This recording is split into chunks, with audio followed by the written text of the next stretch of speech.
উজির আল মুলক, শেখ হাসিনার সেনাপতি ওয়াকারুজ্জামান ইমামতিরত ছবি আপনারা দেখেছেন? নামাজরত মানে ইমামতি করছেন বঙ্গভবনে, সেই ছবি কি আপনারা দেখেছেন? এই বঙ্গমুলকের উজির শেখ হাসিনার সেনাপতি, এরকম এই ছবি দেখে মানুষ যার পরনায় খুব খুশি।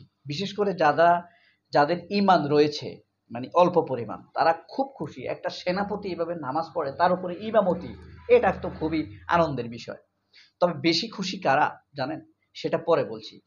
2011 সালে এমন আরেকটি ছবি সারা পৃথিবী, শুধু আরব নয়, সারা পৃথিবীতে বিস্ময় সৃষ্টি করেছিল। বলুন তোকে, মিশরের বর্তমান স্বৈরশাসক আব্দুল ফাত্তাহ আল সিসি, তখন মুরসি প্রেসিডেন্ট অবস্থায় ছিলেন। মুরসি প্রেসিডেন্ট শপথ নেওয়ার পরই এই ছবিটি ভাইরাল হয় ফেসবুকে। সিসি নামাজ পড়াচ্ছেন, এটি দেখে সিসি যেমন খুশি হয়েছেন, মানে প্রেসিডেন্ট মুরসি খুব খুশি হয়েছিলেন, আবার খুশি হয়েছিল সারা আরব বিশ্বের মানুষ। কিন্তু সহজ সরল প্রেসিডেন্ট মুরসি কিন্তু খুবই সহজ সরল ছিলেন। জানতেন না সিসি যে ইসরায়েলের মিলিটারি অ্যাটাচ। তিনি হাসান তান্তাওয়ি নামের একজন সেনাপ্রধান ছিলেন তখন মিশরে। তার মেয়াদ শেষ হওয়ার সাথে সাথে দেরি করেননি এই সিসিকে দ্রুত সেনাপ্রধান বানান। আর তাকে সেনাপ্রধান বানানোর, আবার সিসির স্ত্রী কিন্তু হিজাব পরতো ওয়াকারের ওয়াইফের মতো। সেনাপ্রধান বানানোর কয়েকদিন পরেই এই বাংলাদেশে যেরকম এখন মব হচ্ছে না, মবের মতো সেখানেও একটি মব কালচার তৈরি করেন। সেটাকে কেন্দ্র করে মুরসিকে অ্যারেস্ট করেন, সিসি প্রেসিডেন্ট হয়ে যান। বলছিলাম দুই নামাজরত জেনারেলের কথা।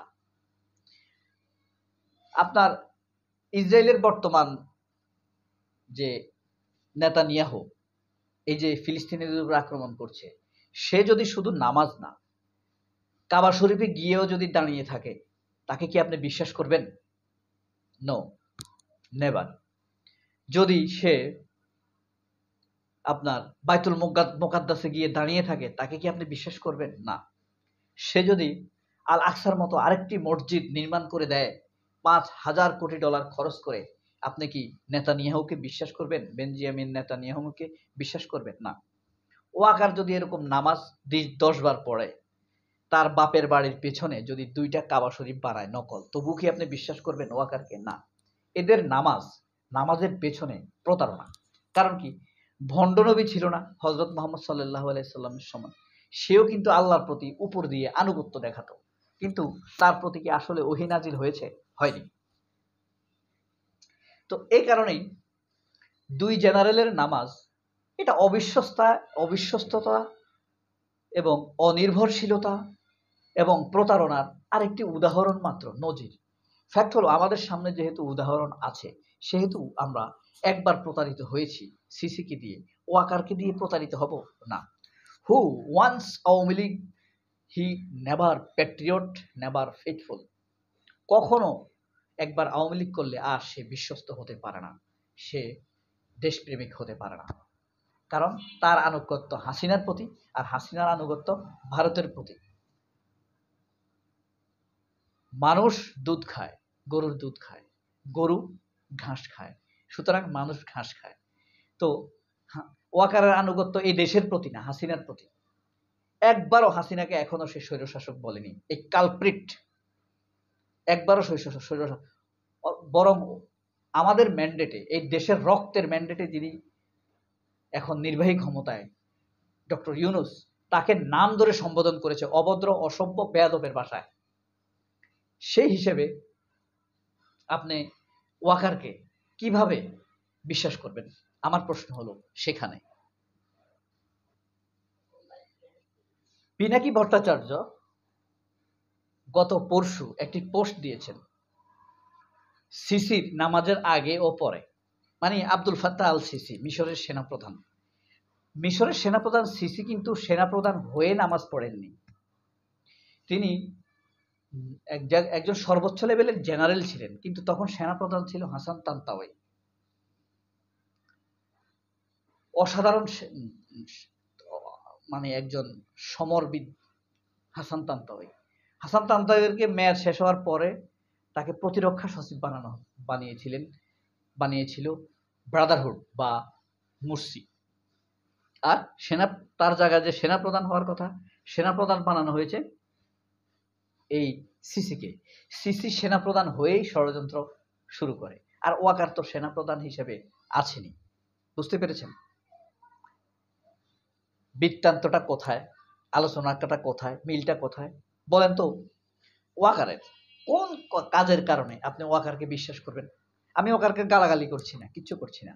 সে বিশ্বস্ত হাসিনার প্রতি, এই দেশের প্রতি না, যে দেশ থেকে সে বেতন নেয় তাদের প্রতি না। কারণ সেই খুনিদের ব্যাপারে, শেখ হাসিনাদের ব্যাপারে তাদেরকে পালাতে সহযোগিতা করেছে। এটি কি সত্য না? সত্য, সত্য। কেন বিশ্বাস করবেন তাহলে তাকে? সে শেখ হাসিনা একে একবারও স্বৈরশাসক বলেনি, কেন বিশ্বাস করবেন তাকে? সে কখনোই আন্দোলনকারী ছাত্রদের সম্মানার্থে কোনো কিছুর আয়োজন করেনি, তাহলে আপনি কেন বিশ্বাস করবেন তাকে? শুধুমাত্র 5ই আগস্ট গুলি করেনি বলে? তার বাহিনী অবশ্যই গুলি করেছে, অবশ্যই গুলি করেছে, আমরা তো দেখেছি, তার জানাতেই করেছে। কিন্তু পরে কেন ঘুরে গেল? কারণ সৈনিকরা এবং জুনিয়র লেভেলের সেনা অফিসাররা চায়নি ছাত্রদের উপরে গুলি চালাতে। তারা চায়নি জাতিসংঘের মিশন থেকে তাদের নাম প্রত্যাহার হয়ে যাক। তারা চায়নি তারা স্যাংশন খাক। শুধুমাত্র শেখ হাসিনার অনুগত 102 বা 118 জন সিনিয়র সেনা অফিসারকে বাঁচানোর জন্য ওয়াকার আমাদের সাথে নিমুখ হারামি করছে। নিমুখ হারাম বলছি এই কারণে, এই দেশের বেতন, মানুষের ট্যাক্সের টাকা, আমার আপনার ট্যাক্সের টাকা দিয়ে তার বেতন হয়, তার পিতামাতা চলে, তার সন্তান চলে, তার স্ত্রীর শাড়ি কিনা হয়। অথচ আমাদের দেশের প্রতি প্যাট্রিয়টিজম সে দেখাতে পারেনি। সে ধমক দিয়েছে এই দেশের মানুষকে, ডক্টর ইউনূসকে সে ধমক দিয়েছে। ডক্টর ইউনূসকে সে বলছে যে একজন কনভিক্টেড পারসনকে প্রধান উপদেষ্টা করা যায় কিনা। অথচ শেখ হাসিনা কত বড় খুনি, তার ব্যাপারে তার কোনো কথা ছিল না। তাহলে আমি কিসের ভিত্তিতে ওয়াকারকে আমার আস্থা রাখবো? 18 কোটি মানুষের জীবনের নিরাপত্তা তার হাতে সঁপে দিব, আমাদের ভূখণ্ডের নিরাপত্তা তার হাতে সঁপে দিব। সে আমাদের দেশকে রক্ষা করার বদলে, বহিঃশক্তির হাত থেকে রক্ষা করার বদলে সে তো দেশের ভিতরে কনফ্লিক্ট সৃষ্টি করছে, অনৈক্য সৃষ্টি করছে। ছাত্রজন, এই যে আমাদের সমন্বয়ক নেতাদেরকে নানানভাবে হেনস্থা করছে, তাদের নামে অপপ্রচার রটাচ্ছে ডিজিএফআই এনএসআই দিয়ে, তাদের চরিত্র হনন করছে, তাদের বিরুদ্ধে মিথ্যা দুর্নীতির অভিযোগ এনে তাদেরকে জাতির সামনে কলঙ্কিত করার চেষ্টা করছে। এই কাজটি কে করছে? বিদেশে থেকে আওয়ামী অ্যাক্টিভিস্টরা করছে। আর এখন ওয়াকারের ছত্রছায়ায় এই কাজ হচ্ছে। আমরা তাকে বিশ্বাস করি না, তার নামাজও আমাদের কাছে বিশ্বস্ত নয়। সবাই অনেক ভালো থাকবেন। আল্লাহ হাফেজ। আসসালামু আলাইকুম।